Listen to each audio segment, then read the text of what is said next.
കാലം അതൊരു വലിയ ചക്രമാണ്. ആ ചക്രം തിരിയുമ്പോൾ ലോകം മാറുന്നു, ധർമ്മം മാറുന്നു. ഓരോ തകർച്ചയുടെ അന്ത്യത്തിലും ഒരു പുതിയ തുടക്കമുണ്ട്. ആ തുടക്കത്തിന് വഴി കാട്ടാൻ, അന്ധകാരം നീക്കാൻ മഹാവിഷ്ണുവിന്റെ 10 രൂപങ്ങൾ അവതരിച്ചു. അതാണ് ദശാവതാരം. അനന്തമായ കാലപ്രവാഹത്തിൽ അധർമ്മം ഭൂമിയെ വിഴുങ്ങുമ്പോൾ, ലോകം ഇരുളിലേക്ക് ആണ്ടുപോകുമ്പോൾ സംരക്ഷണത്തിന്റെ ചക്രവുമായി ഭഗവാൻ അവതരിക്കുന്നു. മഹാവിഷ്ണുവിന്റെ ദശാവതാരങ്ങളിൽ ആദ്യത്തേത് മത്സ്യാവതാരം. കഥ തുടങ്ങുന്നത് കൃതയുഗത്തിലാണ്. സദ്ഗുണ സമ്പന്നനായ സത്യവ്രതൻ എന്ന രാജാവ് നദിയിൽ തർപ്പണം ചെയ്യുകയായിരുന്നു. അന്ന് അദ്ദേഹത്തിന്റെ കൈവെള്ളയിലേക്ക് ഒരു ചെറിയ മത്സ്യം വന്നു ചേർന്നു. തന്നെ രക്ഷിക്കണമെന്ന് അപേക്ഷിച്ച ആ കുഞ്ഞു മത്സ്യത്തെ രാജാവ് ഒരു പാത്രത്തിലേക്ക് മാറ്റി. എന്നാൽ അത്ഭുതമെന്ന് പറയട്ടെ, ഓരോ നിമിഷവും ആ മത്സ്യം വളർന്നുകൊണ്ടേയിരുന്നു. പാത്രത്തിൽ നിന്നും കുളത്തിലേക്കും, കുളത്തിൽ നിന്ന് നദിയിലേക്കും, ഒടുവിൽ സമുദ്രത്തോളം ആ ജന്മം വളർന്നു പന്തലിച്ചു. പ്രളയത്തിന്റെ ഭീകരത ലോകത്തെ മൂടി. ആകാശം ഇടിഞ്ഞു വീഴുന്നത് പോലെ മഴ പെയ്തു. സർവ്വചരാചരങ്ങളും പ്രളയജലത്തിൽ മുങ്ങിപ്പോകാൻ തുടങ്ങിയ ആ നിമിഷം സത്യവ്രതനു മുന്നിൽ ഭഗവാൻ തന്റെ വിശ്വരൂപം വെളിപ്പെടുത്തി. മഹാപ്രളയത്തിൽ ലോകത്തിന്റെ വിത്തുകളെയും സപ്തർഷികളെയും സംരക്ഷിക്കാൻ ഭഗവാൻ നിർദ്ദേശിച്ചു. ഒരു വലിയ നൗകയെ തന്റെ കൊമ്പിൽ ബന്ധിച്ചുകൊണ്ട് പ്രക്ഷുബ്ധമായ കടലിലൂടെ ഭഗവാൻ ആ നൗകയെ നയിച്ചു. അതേസമയം മറ്റൊരു വലിയ ദൗത്യം കൂടി ഭഗവാന് പൂർത്തിയാക്കാനുണ്ടായിരുന്നു. അസുരനായ ഹയഗ്രീവൻ ലോകത്തിന്റെ ജ്ഞാനസ്രോതസ്സായ വേദങ്ങൾ മോഷ്ടിച്ച് സമുദ്രത്തിന്റെ ആഴങ്ങളിൽ ഒളിച്ചിരിക്കുകയായിരുന്നു. അറിവില്ലാത്ത ലോകം ഇരുട്ടിലാണെന്ന് തിരിച്ചറിഞ്ഞ ഭഗവാൻ സമുദ്രത്തിന്റെ അഗാധതയിലേക്ക് ഇറങ്ങിച്ചെന്ന് ഹയഗ്രീവനെ നിഗ്രഹിച്ചു. കവർന്നെടുക്കപ്പെട്ട വേദങ്ങളെ വീണ്ടെടുത്ത് ബ്രഹ്മാവിനെ ഏൽപ്പിച്ചു. നാശത്തിന്റെ ഇടയിലും പുതിയൊരു സൃഷ്ടിക്കായി അറിവിനെ കരുതി വെച്ച അവതാരം. ജ്ഞാനം സംരക്ഷിക്കപ്പെടണമെന്നും ഏത് മഹാപ്രളയത്തിലും ധർമ്മം അതിജീവിക്കുമെന്നും ഈ ആദ്യ രൂപം നമ്മെ പഠിപ്പിക്കുന്നു. തിന്മയെ അകറ്റി നന്മയെ നയിക്കുന്ന മഹാവിഷ്ണുവിന്റെ മത്സ്യാവതാരം. സത്യവും മിഥ്യയും തമ്മിലുള്ള പോരാട്ടം, അമരത്വത്തിന് വേണ്ടിയുള്ള ദേവാസുരന്മാരുടെ പരിശ്രമം. മഹാവിഷ്ണുവിന്റെ ദശാവതാരങ്ങളിൽ രണ്ടാമത്തേത് കൂർമാവതാരം. ദുർവാസാവ് മഹർഷിയുടെ ശാപം മൂലം ഐശ്വര്യം നഷ്ടപ്പെട്ട ദേവന്മാർ അത് തിരിച്ചു പിടിക്കാൻ അസുരന്മാരുമായി കൈകോർത്തു. ലക്ഷ്യം ക്ഷീരസമുദ്രമഥനം, അമൃതം നേടിയെടുക്കുക. മന്ദരപർവ്വതത്തെ മത്തായും വാസുകി എന്ന സർപ്പത്തെ കയറായും ഉപയോഗിച്ച് അവർ കടൽ കടയാൻ തുടങ്ങി. എന്നാൽ ആധാരമില്ലാത്ത മന്ദരപർവ്വതം സമുദ്രത്തിന്റെ ആഴങ്ങളിലേക്ക് താഴ്ന്നുപോയി. പർവ്വതം ഉറച്ചു നിൽക്കാതെ മഥനം അസാധ്യമായി. ലോകം മുഴുവൻ നിശ്ചലമായ ആ നിമിഷം ഭഗവാൻ മഹാവിഷ്ണു ഒരു കൂർമ്മമായി, അതായത് ഒരു കൂറ്റൻ ആമയായി അവതരിച്ചു. സമുദ്രത്തിന്റെ അടിത്തട്ടിൽ ഉറച്ചു നിന്നുകൊണ്ട് തന്റെ ഉറപ്പുള്ള പുറംതോടിൽ ഭഗവാൻ ആ മഹാപർവ്വതത്തെ താങ്ങി നിർത്തി. പർവ്വതത്തിന്റെ ഭാരം മുഴുവൻ സഹിച്ചുകൊണ്ട് ഭഗവാൻ നൽകിയ ആ പിന്തുണയാണ് അമൃതിന്റെ ഉത്ഭവത്തിന് വഴിയൊരുക്കിയത്. പതഞ്ഞുയർന്ന കടലിൽ നിന്ന് ഒടുവിൽ അമൃതം ഉയർന്നു വന്നു. വിജയത്തിന്റെ അടിസ്ഥാനം സഹനവും ഉറച്ച പിന്തുണയുമാണെന്ന് കൂർമാവതാരം നമ്മെ പഠിപ്പിക്കുന്നു. ലക്ഷ്യത്തിലേക്കുള്ള യാത്രയിൽ തളരാതെ താങ്ങായി നിൽക്കുന്ന ദൈവിക ചൈതന്യം കൂർമാവതാരം. അന്ധകാരം ലോകത്തെ വിഴുങ്ങുമ്പോൾ ഹിരണ്യാക്ഷൻ എന്ന അസുരൻ ഭൂമിദേവിയെ പാതാളത്തിന്റെ അഗാധതയിൽ ഒളിപ്പിച്ചപ്പോൾ തളരാത്ത കരുത്തും ദൃഢനിശ്ചയമായി ഭഗവാൻ അവതരിച്ചു. മഹാവിഷ്ണുവിന്റെ മൂന്നാമത്തെ അവതാരം വരാഹ അവതാരം. ഹിരണ്യാക്ഷന്റെ അക്രമങ്ങളിൽ ഭൂമി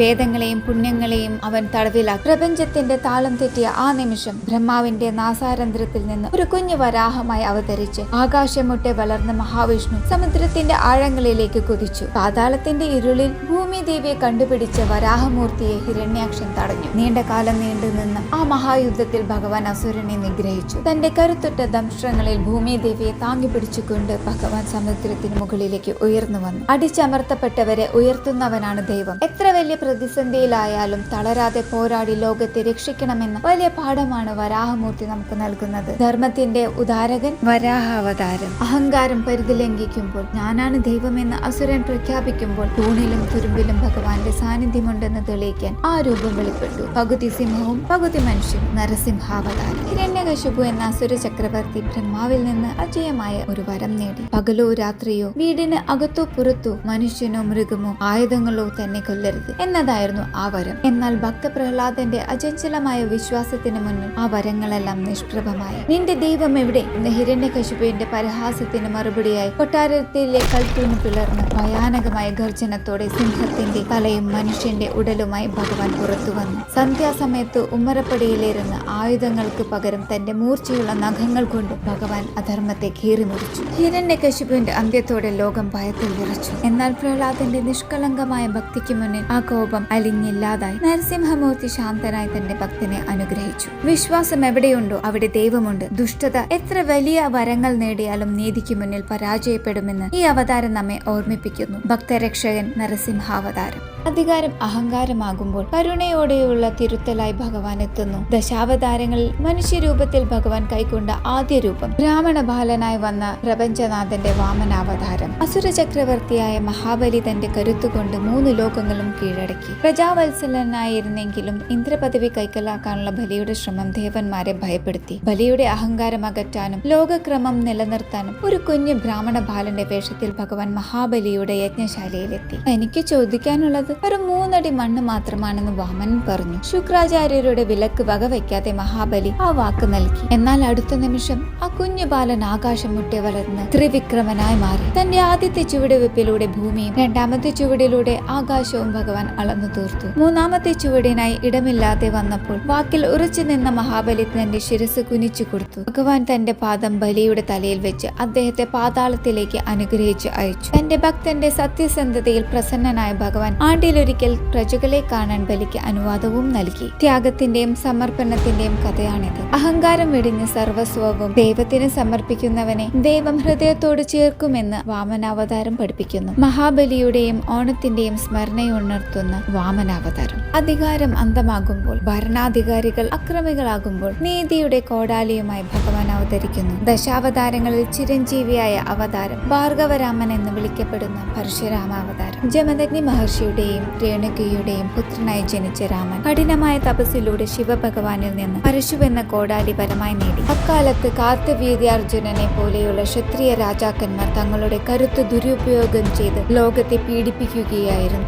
തന്റെ പിതാവിനെ വധിച്ച അഹങ്കാരികളായ രാജാക്കന്മാർക്കെതിരെ അദ്ദേഹം ആയുധമെടുത്തു. 21 വട്ടം ഭൂമി ചുറ്റി സഞ്ചരിച്ച് അധർമ്മകാരികളായ ഭരണാധികാരികളെ അദ്ദേഹം നിഗ്രഹിച്ചു. ലോകത്തെ അനീതിയിൽ നിന്ന് മോചിപ്പിക്കാൻ ആ ജ്വലിക്കുന്ന കോടാലി തുണയായി. യുദ്ധത്തിന് ശേഷം ശാന്തി തേടിയ ഭാർഗവരാമൻ തന്റെ ആയുധം സമുദ്രത്തിലേക്ക് എറിഞ്ഞു. ഐതിഹ്യങ്ങൾ പ്രകാരം സമുദ്രം പിൻവാങ്ങുകയും കേരളം എന്ന പുണ്യഭൂമി രൂപപ്പെടുകയും ചെയ്തു. ബ്രാഹ്മണ്യത്തിന്റെ അറിവും ക്ഷത്രിയന്റെ കരുത്തും ഒരുപോലെ സമ്മേളിച്ച് അപൂർവ അവതാരമായിരുന്നു അദ്ദേഹം. അനീതിക്കെതിരെ പ്രതികരിക്കാനുള്ള ധൈര്യവും കർമ്മം പൂർത്തിയായാൽ അത് ഉപേക്ഷിക്കാനുള്ള ത്യാഗവുമാണ് പരശുരാമൻ നമുക്ക് കാട്ടിത്തരുന്നത്. കേരളത്തിന്റെ സൃഷ്ടാവ് പരശുരാമാവതാരം. ധർമ്മം ഒരു മനുഷ്യരൂപം പ്രാപിച്ചാൽ അത് എങ്ങനെയിരിക്കും? ഉത്തരവാദിത്വങ്ങളും ബന്ധങ്ങളും എങ്ങനെ സംരക്ഷിക്കപ്പെടണം? ലോകത്തിന് മാതൃകയായി അവതരിച്ച മര്യാദാ പുരുഷോത്തമൻ മഹാവിഷ്ണുവിന്റെ 7ാമത്തെ അവതാരം ശ്രീരാമാവതാരം. അയോധ്യയിലെ രാജകുമാരനായി ജനിച്ച് പിതാവിന്റെ വാക്ക് പാലിക്കാൻ രാജ്യത്യാഗം ചെയ്തവൻ. സിംഹാസനത്തെക്കാൾ വലുത് സത്യമാണെന്ന് രാമൻ തെളിയിച്ചു. കാടിന്റെ വന്യതയിലും സീതയ്ക്കും ലക്ഷ്മണനുമൊപ്പം ധർമ്മത്തിന്റെ പാതയിൽ അദ്ദേഹം ചലിച്ചു. അഹങ്കാരിയായ രാവണൻ സീതാദേവിയെ അപഹരിച്ചപ്പോൾ വാനരപ്പടയുടെ സഹായത്തോടെ രാമൻ സമുദ്രത്തിന് കുറുകെ ചിറകെട്ടി. ലങ്കാപുരിയിൽ വെച്ച് നടന്ന ആ മഹായുദ്ധത്തിൽ അധർമ്മത്തിന്റെ പ്രതീകമായ രാവണനെ നിഗ്രഹിച്ചു. ആയുധം കൊണ്ട് മാത്രമല്ല, സ്വഭാവഗുണം കൊണ്ടുകൂടിയാണ് രാമൻ വിജയിയായത്. വിജയത്തിന് ശേഷം അയോധ്യയിൽ തിരിച്ചെത്തിയ രാമൻ ഒരു മാതൃകാ ഭരണം കാഴ്ചവെച്ചു. ലോകം ഇന്നും സ്വപ്നം കാണുന്ന ആ നീതിയുക്തമായ ഭരണമാണ് രാമരാജ്യം. ഓരോ മനുഷ്യനും തന്റെ കടമകൾ എങ്ങനെ നിർവഹിക്കണമെന്ന് രാമൻ സ്വന്തം ജീവിതത്തിലൂടെ കാട്ടിത്തന്നു. ത്യാഗത്തിന്റെയും സഹനത്തിന്റെയും നീതിയുടെയും ഇതിഹാസം. യുഗങ്ങൾ കഴിഞ്ഞാലും മനുഷ്യഹൃദയങ്ങളിൽ അണയാതെ നിൽക്കുന്ന ജ്യോതിസ് ശ്രീരാമാവതാരം. തിന്മയുടെ ഭാരം ഭൂമിക്ക് താങ്ങാനാവാതെ വരുമ്പോൾ ആനന്ദത്തിന്റെ നിറവായി അവതരിച്ച പൂർണ്ണാവതാരം. കറുത്ത നിറമുള്ളവൻ എന്നർത്ഥം വരുന്ന കൃഷ്ണൻ പക്ഷേ ലോകത്തിന് മുഴുവൻ വെളിച്ചമായി മാറി. പ്രണയത്തിന്റെയും ജ്ഞാനത്തിന്റെയും കർമ്മത്തിന്റെയും മഹാസമുദ്രം ശ്രീകൃഷ്ണാവതാരം. മധുരയിലെ കാരാഗ്രഹത്തിൽ ജനിച്ച് ഗോകുലത്തിലെ ഇടയ ബാലനായി വളർന്നവൻ. വെണ്ണ കവർന്നും കാളിയനെ മർദ്ദിച്ചും അദ്ദേഹം ബാലലീലകളാടി. അമ്പാടിയിലെ ഗോപികമാരുടെ കണ്ണിലുണ്ണിയായി. പ്രണയത്തിന്റെ പുല്ലാങ്കുഴൽ നാദം കൊണ്ട് അദ്ദേഹം ഹൃദയങ്ങൾ കീഴടക്കി. എന്നാൽ ആ പുഞ്ചിരിക്ക് പിന്നിൽ പ്രപഞ്ചത്തിന്റെ മുഴുവൻ തന്ത്രങ്ങളും ഒളിഞ്ഞിരുന്നു. കുരുക്ഷേത്ര യുദ്ധത്തിൽ ആയുധമെടുക്കാതെ തന്നെ അദ്ദേഹം വിജയമായി. അർജുനന്റെ സാരഥിയായി നിന്ന് യുദ്ധക്കളത്തിൽ വെച്ച് അദ്ദേഹം പ്രപഞ്ച സത്യങ്ങൾ വിളിച്ചോതുന്ന ഭഗവത്ഗീത ഉപദേശിച്ചു. കർമ്മണ്യേവാധികാരസ്തേ മാ ഫലേഷു കഥാചന. ഫലം നോക്കാതെ കർമ്മം ചെയ്യാനുള്ള വലിയ പാഠം അദ്ദേഹം ലോകത്തിന് നൽകി. വിശ്വരൂപത്തിലൂടെ പ്രപഞ്ചം തന്നിലാണെന്ന് അദ്ദേഹം വെളിപ്പെടുത്തി. ദുഷ്ടശിക്ഷണവും ശിഷ്ടരക്ഷണവും അദ്ദേഹത്തിന്റെ ദൗത്യമായിരുന്നു. സുഹൃത്തായി, വഴികാട്ടിയായി, ഭഗവാനായി അദ്ദേഹം ഇന്നും ഭക്തർക്കിടയിൽ വസിക്കുന്നു. ജീവിതത്തിലെ പ്രതിസന്ധികളെ എങ്ങനെ പുഞ്ചിരിയോടെ നേരിടണമെന്ന് കൃഷ്ണൻ സ്വയം ജീവിച്ചു കാണിച്ചു. നമ്മുടെ ഓരോ ശ്വാസത്തിലും സ്നേഹമായി, ഓരോ പ്രവൃത്തിയിലും ധർമ്മമായി നിറയുന്ന ജഗദ്ഗുരു, വിജയത്തിന്റെയും വിമോചനത്തിന്റെയും അമൃതധാര ശ്രീകൃഷ്ണാവതാരം. ഭൂമിക്ക് താങ്ങായി നിൽക്കുന്ന അനന്തശായിയായ ആദിശേഷൻ, അധർമ്മത്തിന് അന്ത്യം കുറിക്കാൻ അവതരിച്ച രൂപം. ശ്രീകൃഷ്ണന്റെ നിഴലായി കരുത്തിന്റെ പര്യായമായി വർത്തിക്കുന്ന ജ്യേഷ്ഠൻ. മഹാവിഷ്ണുവിന്റെ അവതാരങ്ങളിൽ വേറിട്ടു നിൽക്കുന്ന വ്യക്തിത്വം ബലരാമാവതാരം. വെള്ള വസ്ത്രധാരിയായി കയ്യിൽ കൽപ്പയുമായി അദ്ദേഹം ലോകത്തിനു മുന്നിലെത്തി. ആയുധങ്ങൾ കൊണ്ടല്ല, അധ്വാനം കൊണ്ടാണ് ഭൂമി ഐശ്വര്യപൂർണമാക്കേണ്ടതെന്ന് ബലരാമൻ കാട്ടിത്തന്നു. കൃഷിയുടെയും കഠിനാധ്വാനത്തിന്റെയും സംരക്ഷകനായ അദ്ദേഹം ഹലായുധൻ എന്ന് വിളിക്കപ്പെട്ടു. അമാനുഷികമായിരുന്നു അദ്ദേഹത്തിന്റെ കരുത്ത്. കാളിന്തി നദിയുടെ ഗതി മാറ്റാനും ശത്രുക്കളെ ഭയപ്പെടുത്താനും ആ ശക്തിക്ക് സാധിച്ചു. ഗദായുദ്ധത്തിൽ അഗ്രഗണ്യനായിരുന്ന ബലരാമൻ ഭീമന്റെയും ദുര്യോധനന്റെയും ഗുരുവായി മാറി. തനിക്കിഷ്ടമില്ലാത്ത കാര്യങ്ങളിൽ മുഖം നോക്കാതെ വിയോജിപ്പ് പ്രകടിപ്പിച്ച സത്യസന്ധനായ യോദ്ധാവായിരുന്നു അദ്ദേഹം. കൃഷ്ണലീലകളിൽ ജ്യേഷ്ഠന്റെ സ്നേഹവും തണലുമായി അദ്ദേഹം ഒപ്പം നിന്നു. പ്രപഞ്ചത്തിന്റെ ഭാരമേറ്റുന്ന ആദിശേഷന്റെ അതേ ക്ഷമയും ധീരതയും ബലരാമൻ തന്റെ ജീവിതത്തിലൂടെ പ്രകടമാക്കി. അനീതി കണ്ടാൽ അദ്ദേഹം ശോഭിച്ചു. ധർമ്മത്തിനായി അദ്ദേഹം നിലകൊണ്ടു. ശക്തിയും ശാന്തതയും വിവേകവും ഒത്തുചേർന്ന അവതാരം. പതറാത്ത മനസ്സും ഉറച്ച നിലപാടുകളും നമ്മളെ പഠിപ്പിക്കുന്ന ധീര ചൈതന്യം ബലരാമാവതാരം.